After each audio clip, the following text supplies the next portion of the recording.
하나님 말씀 역대하 34장 14절에서 33절까지의 말씀입니다. 계속해서 요시야의 이야기가 이어지는데요.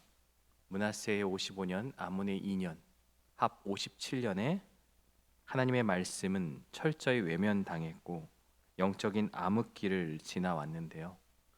백성들은 바알과 아세라 우상을 섬겼고 말씀을 잊었습니다.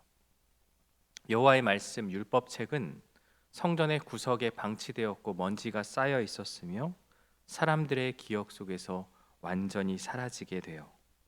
이러한 배경 속에서 요시야는 16세에 하나님을 찾기 시작했고 20세부터는 나라 전역의 우상을 제거하는 대대적인 개혁을 단행합니다. 그러면서 더럽혔고 방치된 그 성전을 정화하고 수리하게 되는데요. 성전 수리 과정에서 율법책을 발견하고 또 그것을 통해 그의 개혁은 정점을 이루게 돼요. 우리는 이 과정을 통해서 말씀이 어떻게 한 사람의 인생을 바꾸고 그의 삶과 또 나라 전체의 변혁을 이끌었는지를 말씀을 통해서 보게 되어집니다. 저는 오늘 본문을 보면서 가장 은혜가 됐던 부분은 바로 마지막 절인데요. 33절 중반 이하에 보면 요시야가 사는 날에 백성이 그들의 조상들의 하나님 여호와께 복종하고 떠나지 아니하였더라. 요시야가 사는 날 동안 그의 인생, 그의 삶이 하나님과 함께하는 그 순간 백성들은 그들의 조상이 하나님 여호와를 떠나지 않았다는 놀라운 기록으로 오늘 본문이 마쳐집니다. 우리가 사는 날 동안 우리는 왕은 아니죠. 하지만 왕 같은 제사장으로서 우리 안에 속한 나의 공동체, 가정과 교회와 또 내가 있는 곳에서 이러한 영향력과 이러한 선한 모습을 보여지는 것이 필요하지 않을까 그렇게 생각을 해보게 됩니다. 먼저 14절을 보면요. 우리가 여호와의 전에 헌금한 돈을 꺼낼 때 제사장 힐기야가 모세가 전한 여호와의 율법책을 발견하고 돈을 꺼낸다는 것은 이제 뭔가 수리하고 하는 것들에 대한 대금을 지불하거나 뭐 관련해서 돈을 사용할 수 있겠죠. 그런데 그 순간에 놀라운 일이 벌어지죠. 제사장 힐기야가 모세가 전한 여호와의 율법책을 발견합니다. 야, 이제 우리가 골동품을 발견했고 고 문서를 발견했다, 이 정도 수준이 아니죠. 하나님의 율법책을 발견했다라는 것은 어쩌면 그의 어떤 나라 그리고 그 당시 상황에서 놀라운 하나님의 섭리를 드러내고 있는 거예요. 모세 오경 토라가 될 수도 있고요, 또 신명기가 될 수도 있겠습니다. 정확히 무엇을 말하는지 모르지만 모세가 전한 여호와의 율법책이 마치 우연처럼 발견되지만 이것은 하나님께서 이때의 영적인 암흑기를 끝내고 이제 유다가 하나님께 바른 삶으로 나아갈 수 있는 그런 하나의 역사적인 순간으로 하나님의 섭리로서 이 책이 발견되게 된 것이죠. 쭉 넘어가서 이제 사반이 발견해서 그 책을 받아가지고 왕에게 이제 자신이 이제 명한 모든 것들을 다 했다라고 하면서 18절에 이제 중요한 말을 하죠. 서기관 사반이 또 왕에게 이르되 제사장 힐기야가 내게 책을 주더이다 하고 사반이 왕 앞에서 그것을 읽음에 제사장 힐기야에게 그 책을 이제 전달받아서 요시야에게 책의 발견 사실을 알려요. 그러면서 그 책의 내용을 낭독하는데요. 하나님의 법이 선포되는 순간입니다. 말씀을 들은 요시야의 반응이 무엇입니까? 역대기가 강조하는 이상적인 지도자의 모습을 보여주고 있어요. 하나님의 말씀 앞에 변명하거나 책임을 회피하지 않고 자신의 죄와 공동체의 죄를 통감하며 회개하고 있습니다. 여러분, 말씀이 우리 안에 선포되어지고 이 말씀을 우리가 읽고 묵상할 때의 반응이 이와 같아야 돼요. 그냥 지식적으로 말씀을 듣고 요시야가 이렇게 했구나, 참 대단하네 수준으로 끝나는 것이 아니라 바로 오늘 나에게 주시는 그 말씀은 무엇인가 라는 것을 깨닫는 것, 그것이 바로 요시야가 했던 반응이요 오늘 우리의 반응이 되어야 하는 거죠. 19절이 뭐라고 이야기합니까? 왕이 율법의 말씀을 듣자 곧 자기 옷을 찢더라. 옷을 왜 찢습니까? 너무나도 분해서 화가 나서 그 말씀이 듣기 싫어서가 아니죠. 그 말씀을 들었을 때 회개하고 돌이키는 반응이 옷을 찢는 행위로 나타난 거예요. 옷을 찢는 건 슬픔과 고통을 나타내는 행위입니다. 말씀을 듣는 순간 무엇이 깨달았겠습니까? 아, 내가 정말 하나님 앞에 큰 죄인이구나. 우리가 여호와의 말씀을 지키지 아니하였구나. 우리가 하나님을 떠나 우상을 섬기고, 우리가 하나님을 떠나 우리 멋대로 살아가고, 우리가 하나님의 말씀 앞에 비춰보니 너무나도 큰 죄인이구나. 여러분, 우리의 반응이 이와 같아야 돼요. 말씀 앞에 섰을 때 이 말씀은 내가 들어야 될 말씀이 아니라 저 김집사가, 저 박권사가, 저 어떤 장로가, 목사가 들어야 될 말씀이야. 그것을 말하는 게 아니죠. 오늘 내가 이 말씀 앞에 어떠한 모습으로 살아가고 있는가, 이것이 바로 말씀을 대하는 우리의 태도가 되어야겠죠. 지금도 우리는 말씀을 듣고 있고 묵상하고 있습니다. 그런데 그 말씀이 이 요시야의 모습처럼 삶을 송두리째 바꾸고 애통하고 마음이 찢어지며 죄를 직면하는 그러한 고통을 느끼는 데는 무뎌지지 않았는지 우리의 모습을 돌아보아야 하는 것이죠. 여러분, 말씀을 듣고 아무런 반응이 일어나지 않고 불편하지 않는다면 혹시 이렇게 생각해서는 안 됩니다. 아, 내가 거룩해졌구나. 내가 정말 말씀을 잘 지켜서 거룩하기 때문에 나는 더 이상 불편하지 않구나. 아니요. 영적 감각이 마비되었기 때문일 수 있습니다. 더 이상 말씀을 듣고 마음이 동하지 않고 어떤 그 십자가에 대한 이야기, 어떤 우리 시대를 살아가며 나의 모습을 보여지는 그러한 나의 민낯이 드러나는 그 순간에 무뎌져서 아무런 감각이 없다면 내가 거룩해져서가 아니라 영적으로 내가 깨어있지 못하기 때문이다라는 거예요. 우리가 이 말씀을 듣고 즉각적으로 진짜 옷을 찢고는 아니지만 우리의 마음 깊은 곳에서 회개하며 참회하는 역사가 우리 안에 있어야 한다라는 것, 그것을 오늘 우리에게 말씀해 주고 있습니다. 계속해서 말씀을 대하는 요시야의 반응인데요, 20절을 보면 왕이 이제 지도자들에게 명령하여 이르죠. 21절을 볼까요? 너희는 가서 나와 및 이스라엘과 유다의 남은 자들을 위하여 이 발견한 책의 말씀에 대하여 여호와께 물으라. 우리 조상들이 여호와의 말씀을 지키지 아니하고 이 책에 기록된 모든 것을 준행하지 아니하였으므로 여호와께서 우리에게 쏟으신 진노가 크도다 하니라. 놀라운 사실이죠.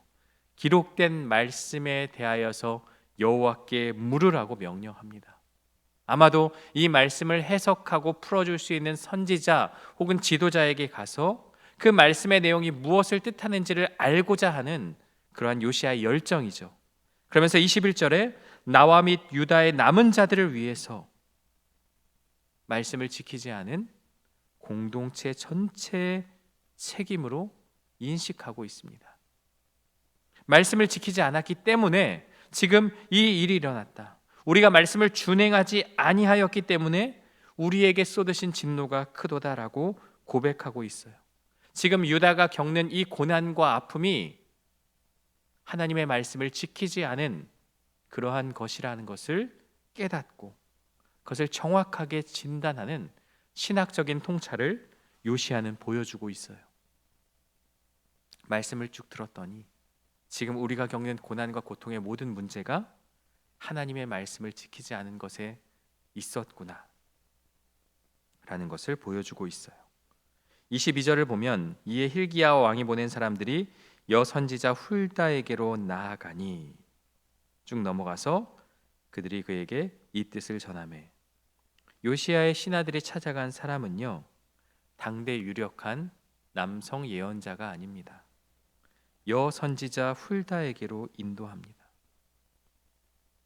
우리는 당연하게 여기죠. 아, 기록된 말씀이니까 여선지자에 갔겠구나. 그런데 시대적인 상황을 생각해 보면요, 남성 중심의 사회에서 하나님이 한 여성을 권위 있는 말씀의 전달자로 세우셨다는 것은 의미가 있어요. 성경은 그 이유를 구체적으로 설명하지 않지만 하나님의 말씀을 대언하는 권위가 인간의 명성이나 성별에 있지 않고 하나님의 주권적인 선택에 있었다라는 거예요. 여선지자였고 당대의 어떤 그런 시대적 상황에 여자의 어떤 그러한 과정들이 인정받지 못하고 그러한 시대를 살았지만 하나님의 말씀을 해석하고 전하는데 가장 능력 있는 선지자가 훌다였다라는 것을 우리에게 분명히 보여주고 있습니다. 그러면서 훌다를 통해 선포된 하나님의 말씀은 두 가지로 나눌 수 있는데요. 먼저 유다에 대한 심판은 피할 수 없다는 거예요. 24절을 보면 여호와께서 이같이 말씀하시기를 내가 이곳과 그 주민에게 재앙을 내리되 곧 유다 왕 앞에서 읽은 책에 기록된 모든 저주대로 하리니.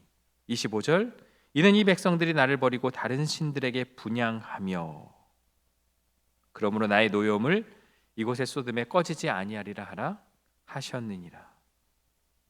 먼저 유다를 향한 심판을 선포하고 있죠. 하나님은 율법책에 기록된 재앙을 예루살렘과 그 주민에게 내리실 것이다. 이 심판은 돌이킬 수 없다. 원인은 조상 대대로 여호와를 버리고 우상을 섬겼기 때문이다. 그래서 하나님의 심판을 피할 수 없다. 하나님의 심판과 저주를 돌이킬 수 없다는 거예요. 그러나 두 번째는요, 하나님의 은혜가 임하게 되죠. 27절과 28절인데요. 내가 이곳과 그 주민을 가리켜 말한 것을 내가 듣고 마음이 연약하여 하나님 앞 곧 내 앞에서 겸손하여 옷을 찢고 통곡하였으므로 나도 내 말을 들었노라 여호와가 말하였느니라. 그러면서 28절에 내가 내게 너의 조상들에게 돌아가서 평안히 묘실로 들어가게 하리니 내가 이곳과 그 주민에게 내리는 모든 재앙을 내가 눈으로 보지 못하리라 하셨느니라. 유다 전체를 향한 심판의 메시지와는 대조적으로 요시야에게는 은혜의 약속이 주어졌어요. 하나님께서 긍휼을 베푸신 이유가 무엇입니까? 요시야가 말씀을 듣고 옷을 찢고 애통하며 하나님께 회개하며 믿음으로 나아갔기 때문입니다. 비록 유다의 심판은 정해졌어요. 피할 수 없습니다. 그것을 돌이킬 수는 없어요. 그러나 진심으로 회개하는 한 사람에게 평안과 은혜를 베푸시겠다는 약속이 주어지는 것이죠. 하나님은 요시야에게 너는 평안히 내 무덤으로 돌아갈 것이다. 평안한 죽음을 예고하고 있습니다. 근데 정말 평안하게 죽었습니까? 훗날 요시야는 무기또 전투에서 중상을 입고 돌아와 죽게 되죠. 어떻게 보면 비참하고 좋지 않은 죽음으로 기록되죠. 그럼 하나님의 약속이 거짓일까요? 하나님의 약속이 실패한 것일까요? 그렇지 않습니다. 요시에게 약속된 평안은요, 그가 평안하게 장수하다가 죽는다 그것을 말한 게 아니라 질병을 겪지 않고 죽는다 그걸 말하는 게 아니라 그 다음 절이 말하고 있죠. 28절 후반부가 무엇을 얘기하고 있어요? 모든 재앙을 내가 눈으로 보지 못하리라. 이곳과 그 주민에게 내리는 모든 재앙 무엇을 말합니까? 유다의 멸망을 말하는 거예요. 유다가 멸망하는 그 순간을 마주하는 요시야가 만약 그것을 마주한다면 얼마나 가슴이 아프겠습니까? 피할 수 없는 심판이지만 돌이킬 수 없는 저주의 내용이지만 그들의 죄악으로 인해 마땅히 받아야 될 심판의 메시지이지만 막상 그것을 마주하는 왕의 입장, 하나님께 합한 그 왕으로서 그것을 목도할 때 그의 마음은 찢어지고 얼마나 애통하며 고통 가운데 그 광경을 마주하겠습니까? 그래서 결국 무엇을 말하느냐? 하나님의 심판이 그에게 임하는 것을, 그 땅에 임하는 것을 보지 않고 조상들에게 돌아가는 것이 평안한 죽음을 말하는 것이다라고 우리는 이해할 수 있습니다. 훌다의 예언을 들은 요시야는 절망하지 않는데요. 피할 수 없는 심판의 소식 앞에서도 순종을 향해 나아갑니다. 개인의 회개는 공동체의 결단으로 이어지는데요. 29절과 30절을 보면요. 그의 리더십을 생생하게 보여주고 있어요. 모든 사람들을 모으고 있어요. 그러면서 30절에 여호와의 전에 올라가매 유다 모든 사람과 예루살렘 주민들과 제사장들과 레위 사람들과 모든 백성이 노소를 막론하고 다 함께 한지라. 나이가 많든 나이가 적든 모든 사람들이 함께 해요. 그러면서 여호와의 전 안에서 발견한 언약책의 모든 말씀을 읽어 무리의 귀에 들려주고. 바른 리더의 모습이죠. 자기가 들은 말씀을 자기만 듣고 끝나는 게 아니라 모든 백성들을 모아서 그들 앞에서 이 말씀을 읽어 무리의 귀에 들려주었다. 여호와께 순종하기로, 여호와의 말씀을 따라 살기로 온 백성이 결단하는 아름다운 장면이 기록되어 있습니다. 그러면서 무엇을 말합니까? 31절이 개혁의 절정을 보여주는데요. 왕이 자기 처소에 서서 여호와 앞에서 언약을 세우되 마음을 다하고 목숨을 다하여 여호와를 순종하고 그의 계명과 법도와 율례를 지켜 이 책에 기록된 언약의 말씀을 이루리라 하고, 왕이 먼저 하나님 앞에서 언약을 맺습니다. 마음을 다하고 성품을 다하여 여호와를 순종하고 그의 계명과 법도와 율례를 지켜 이 책에 기록된 언약의 말씀을 이루리라고 스스로가 먼저 언약을 맺는 거죠. 리더의 솔선수범이 백성들의 헌신과 결단으로 이어지는 거죠. 내가 먼저 하나님 앞에 바로 서고 그 말씀 앞에 바로 섰을 때 온 백성이 변화될 수 있는 개혁의 동력이 되었다라는 것을 우리에게 말씀하고 있어요. 여러분, 영적인 리더는 이러한 모습을 보여주어야 합니다.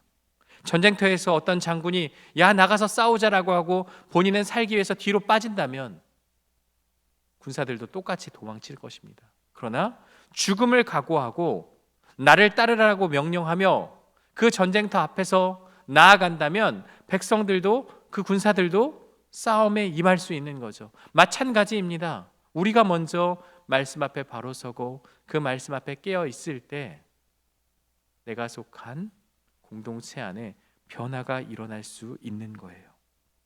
32절을 보면 왕의 언약이 일방적인 선포로 끝나지 않았죠.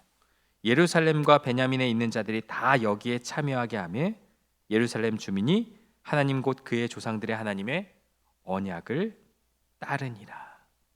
모든 백성들이 요시야의 모습처럼 하나님의 말씀을 따르는 결단을 하였다라는 거죠.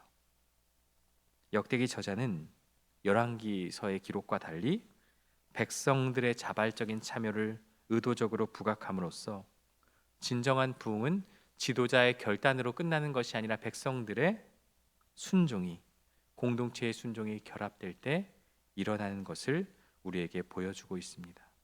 그 결과에 대해서 33절은 이렇게 증언하고 있어요.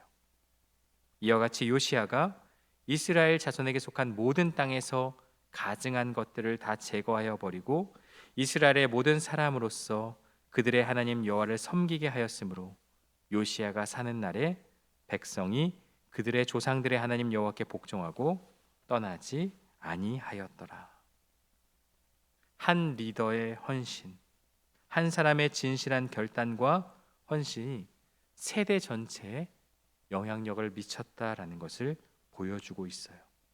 비록 유다의 멸망은 피할 수 없고 그것을 막을 수는 없습니다. 그러나 요시야는 자신의 시대에 맡겨진 사명을 완수했고 그의 시대만큼은 그의 통치하는 그 날 동안에는 하나님 앞에 바로 세우는데 성공하게 되어집니다. 요시야는 성전 수리를 통해 평범한 일상에서 말씀이 발견되자 마음을 씻는 개인적인 회개로 이어집니다. 그리고 한 사람의 순종이 한 세대 전체의 개혁을 이루는 놀라운 역사로 남게 되는데요. 오늘 말씀은 우리에게 무엇을 말하고 있습니까? 먼저 하나님의 말씀에는 능력이 있습니다. 여러분, 변하지 않는 사람들을 보면 어떠한 마음이 들어요? 정말 하나님의 말씀은 살아있는가? 특히 하나님을 믿는 사람 중에 변하지 않는 모습을 보면 어쩌면 나와 가까운 사람일 수 있고요. 그게 나일 수도 있습니다. 그 모습을 보면서 어째서 변하지 않는 것인가? 사람은 변하지 않는 것인가? 라는 회의감이 들 때도 있지만 오늘 말씀을 보면 그렇지 않다는 것을 알게 되죠. 수십 년간 방치되었던 낡은 두루마리가 나라 전체를 뒤흔들었습니다. 잊혔던 하나님의 말씀이 다시 선포되었을 때 왕과 백성은 죄를 깨닫고 진심으로 회개하며 개혁의 길로 나아갔습니다. 아버지 시대, 할아버지 시대, 온갖 우상을 섬기며 영적인 암흑기를 거쳤지만 다시 하나님의 말씀이 선포되었을 때 그들의 삶이 바뀌고 그들의 삶의 모습이 결단으로 이어져서 개혁의 길로 나아갔습니다. 여러분, 우리의 삶을 변화시킬 수 있는 것은요, 우리의 의지도 아니고요, 오직 하나님의 말씀밖에 없습니다. 하나님의 말씀이 능력입니다. 여러분, 하나님의 말씀이 이 시대에만, 그 시대에만 영향을 준 게 아니라 살아있는 하나님의 말씀이죠. 오늘 우리에게 관절과 심령을 쪼개고 그 말씀이 우리 안에 들어왔을 때 오늘 우리에게 변화시켜 줄 수 있는 그러한 말씀이 되어질 수 있다. 우리의 마음을 찢고 삶의 방향을 송두리째 바꾸는 살아있는 하나님의 말씀이 되어야 할 줄 믿습니다. 우리는 말씀 앞에 설 때 변명하거나 합리화하지 않아야 합니다. 그럴 수밖에 없었어요. 이 말씀은 바울이니까 지키죠. 나는 못 지켜요. 그게 아니라, 무감각해지는 게 아니라 진정한 변화는 마음의 찢어짐을 통해서 시작합니다. 이 옷을 찢고라는 표현, 심각하게 큰 죄임을 애통하게 하고 그것을 통해 죄가 드러날 때 회개하는 모습이 우리 안에 있어야 하는 것입니다. 요시야 한 사람의 결단과 순종은 유다 공동체 전체의 영적 부흥을 가져왔고 그가 사는 날 동안 백성들이 하나님을 떠나지 않게 하는 원동력이 되었습니다. 여러분, 나의 모습이 공동체에 어떤 영향을 미치고 있습니까? 우리의 신앙은 개인적인 경건과 만족에 머물러서는 안 됩니다. 하나님은 우리를 가정과 교회, 일터와 사회 속에서 요시야와 같은 개혁자로 부르셨다는 사실을 우리는 기억해야 할 것입니다. 나의 작은 순종과 헌신이 내 주변을 어떻게 변화시키며 어떻게 영향을 미치고 있습니까? 어쩌면 우리는 말씀을 통해 변화되었기도 하였지만 누군가 잘 믿는 믿음의 사람, 선한 영향력을 통해서 교회 안에서 내 공동체 안에서 말씀을 따라 몸부림치며 살아가는 그 누군가를 통해서 영향을 받고 지금 신앙생활을 하고 있을 수도 있습니다. 그 모습, 나도 그러한 모습으로 영향력을 발휘해야 하는 것이죠. 이 시대는요, 요시야의 시대처럼 영적으로 어둡고 혼탁합니다. 세상은 하나님의 말씀을 조롱하고 있습니다. 어쩌면 말씀 앞에 바로 서지 못하는 우리의 모습을 통해서 세상은 실망하고 하나님을 부정하고 신앙에 대해서 회의감을 가질 수도 있습니다. 바로 이때 오늘 저와 여러분들이 말씀을 다시 발견하고 그 말씀에 마음을 찢으며 그 말씀대로 살기로 결단하기를 간절히 원합니다. 하나님은 그 한 사람을 찾고 있습니다. 각자의 자리에서 하나님의 말씀을 다시 굳게 붙들고 그 말씀의 능력으로 세상을 변화시키는 저와 여러분들 되시기를 주님의 이름으로 축원합니다. 함께 기도하겠습니다. 하나님 아버지, 오늘 주시는 말씀을 통해 유다 땅에 놀라운 개혁의 변화가 일어남을 마주하게 됩니다. 한 사람의 결단과 한 사람의 회개와 한 사람의 회심이 공동체 전체에 영향력을 미치고 나라의 회개를 이끌었음을 보게 되어집니다. 오늘 나는 이 말씀 앞에 어떠한 반응을 보이고 있습니까? 말씀 앞에 무뎌지고 더 이상 십자가가 희미해져 간다면 다시 말씀 앞에 서서 진심으로 회개하고 내 모습을 돌아보며 비통하며 가슴을 찢는 그러한 영적인 결단이 우리 안에 있게 하여 주옵소서. 죄인임을 깨닫게 하여 주시고 그 말씀 앞에 나의 삶을 돌아보며 이제는 그 말씀이 살아 움직임을 통해 삶의 결단을 통해 나이가 속한 공동체에 선한 영향력을 미치는 믿음의 사람이 될 수 있도록 인도하여 주옵소서. 하나님의 말씀에는 능력이 있음을 기억하고 그 말씀 따라 살아감을 통해 공동체 안에 선한 영향력으로 하나님을 전하는 우리 모두가 되게 하여 주옵소서. 요시야가 사는 날 동안 온 백성이 말씀에 바로 섰던 것처럼 내가 사는 날 동안 나의 자녀, 나의 가정, 내가 속한 공동체에 말씀을 따라 몸부림치는 믿음의 결단의 모습을 보이는 우리 모두가 되게 하여 주옵소서. 예수님의 이름으로 기도드리옵나이다. 아멘.